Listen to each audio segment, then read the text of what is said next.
Monsieur le maire, monsieur le directeur de l'École nationale de police, mesdames et messieurs les élus ou les représentants d'élus, mesdames et messieurs les représentants d'associations, mesdames, messieurs.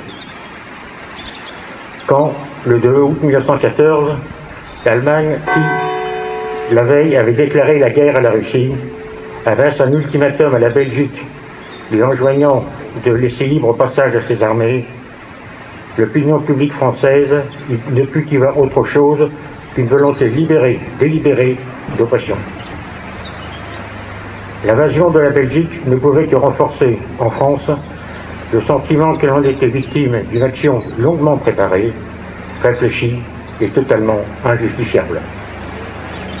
En Europe, la situation politique instable avait depuis longtemps conduit les états-majors sur le déroulement d'une guerre et à ajuster leurs plans au vu de l'évolution des situations politiques et, dans une certaine mesure, des transformations d'armement et des enseignements des conflits récents, dont la guerre sino-japonaise et la guerre des Balkans.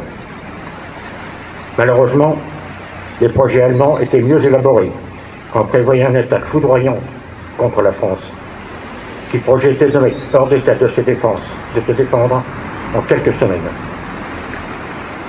L'état-major français avait sous-estimé la capacité guerrière de l'ennemi et les premières semaines furent catastrophiques pour notre pays. Les Allemands arrivaient aux portes de Paris. Aussi, le maréchal Joffre entreprit de les stopper par la bataille de la Marne du 5 au 12 septembre 1914. La guerre des tranchées commençait, dont personne ne pouvait prévoir l'issue. Elle dura 4 années, au cours desquelles le pays fut mis à feu et à sang. Citons les batailles de la Somme, de Verdun, de l'Artois et combien d'autres, jusqu'à ce 11 novembre 1918, jour de la délivrance. Réfléchissons au bilan de ce conflit. 15 millions de morts par le monde. Pour la France, il y eut, il faut le rappeler, 1 500 000 morts, 800 000 invalides, 3 millions de blessés, brisant à jamais les familles. Notre ville paya, elle aussi, un lourd tribut. 191 de ses enfants ne revirent pas leur sol natal ou d'adoption.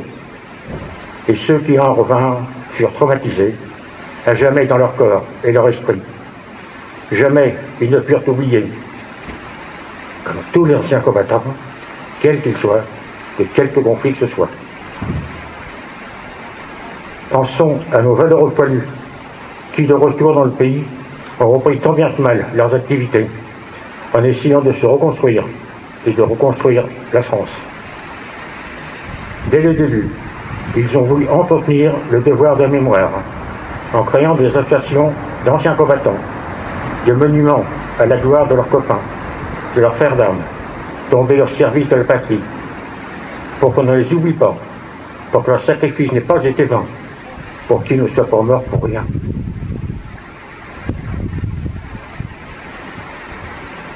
Dans les temps douloureux que nous vivons, crise sanitaire, attentats, laissons plus que jamais de côté nos préjugés, nos différences, nos convictions culturelles, politiques, religieuses, philosophiques ou autres, et allons ensemble vers un même but, le respect des autres, la tolérance, le civisme, et nous pourrons arriver à la paix. Aujourd'hui, nous sommes réunis, certes en nombre restreint, les raisons sanitaires nous y obligent, mais nous continuons, même 102 ans après la fin du conflit, et nous continuerons ensemble à entretenir la mémoire de ceux qui donnèrent leur vie, leur jeunesse, pour que nous puissions vivre libres, dans un pays libre. C'est pour eux que nous sommes ici. C'est ainsi que nous devons agir. C'est cela, le devoir de mémoire.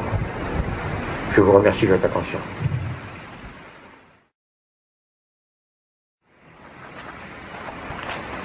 Mesdames, Messieurs les représentants des associations d'anciens combattants, Mesdames, Messieurs les élus, Monsieur le directeur de l'École nationale de police, Mesdames, Messieurs les présidents et responsables d'associations locales, Mesdames, Messieurs. En ce jour de commémoration du 11 novembre 2020, 102 ans après la fin des hostilités de la Première Guerre mondiale, permettez-moi de remercier nos anciens combattants ici présents, malgré les difficultés. De remercier chaleureusement M. Meunier pour son allocution prononcée il y a quelques instants et souligner son engagement indéfectible à nos côtés pour transmettre le devoir de mémoire aux plus jeunes. Encore récemment, je sais combien son émotion fut grande sous l'Arc de Triomphe au moment du ravivage de la flamme du soldat inconnu aux côtés des jeunes Océliens venus l'accompagner.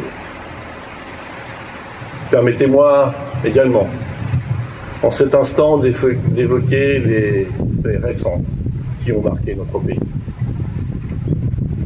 Le 16 octobre dernier, Samuel Paty, professeur d'histoire-géographie à Conflans-Sainte-Honorine, était lâchement assassiné, alors qu'il voulait faire de ses élèves des citoyens autonomes et avertis.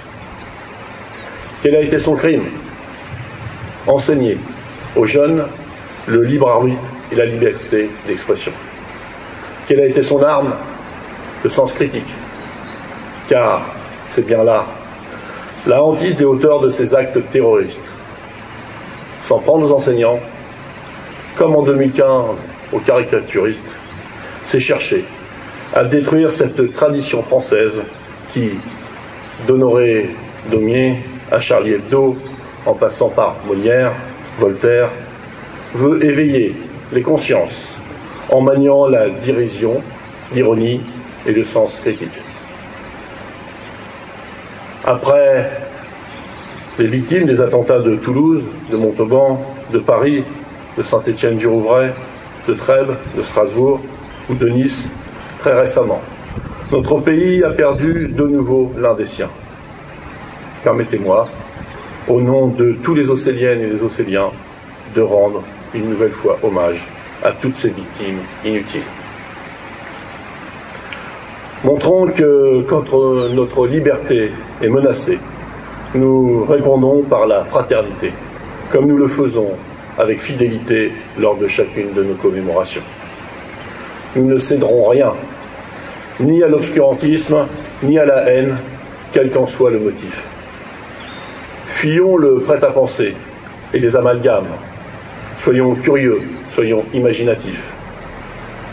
En ce jour de mémoire, dédié au souvenir de nos poilus, chacun doit être un étendard de l'esprit républicain dans l'espace public comme dans l'espace privé. Chacune et chacun, je veux redire l'importance de continuer à vivre notre liberté, de continuer à agir pour l'égalité et la solidarité, de continuer à protéger la laïcité. Continuons à vivre dans l'esprit de la France, en nous respectant les uns les autres, en étant unis et solidaires. Continuons à rendre hommage à toutes celles et tous ceux qui ont légué des valeurs de courage pour la défense de la nation et de la démocratie. En 1914, beaucoup de soldats envoyés au front s'imaginaient rentrer chez eux rapidement. Il n'en fut rien. Ils furent plongés, malgré eux, dans la boue, le froid, la terreur, les bombardements, l'angoisse de l'attente dans les tranchées. En ce moment solennel, souvenons-nous de nos poilus morts pour la France. Offrons-leur la victoire qu'ils n'ont ni pu voir ni avoir. C'est aussi cela, accomplir notre devoir de mémoire en entretenant et en transmettant le souvenir. C'est comme cela que nous garderons à l'esprit que la paix ne s'impose pas comme une évidence, mais se construit chaque jour, pas à pas. La paix, la fraternité sont des biens communs que nous devons entretenir et défendre. Combattons ensemble tous les ferments de la haine et imposons la solidarité comme valeur universelle. Vive la paix, vive la liberté, vive la France. Je vous remercie.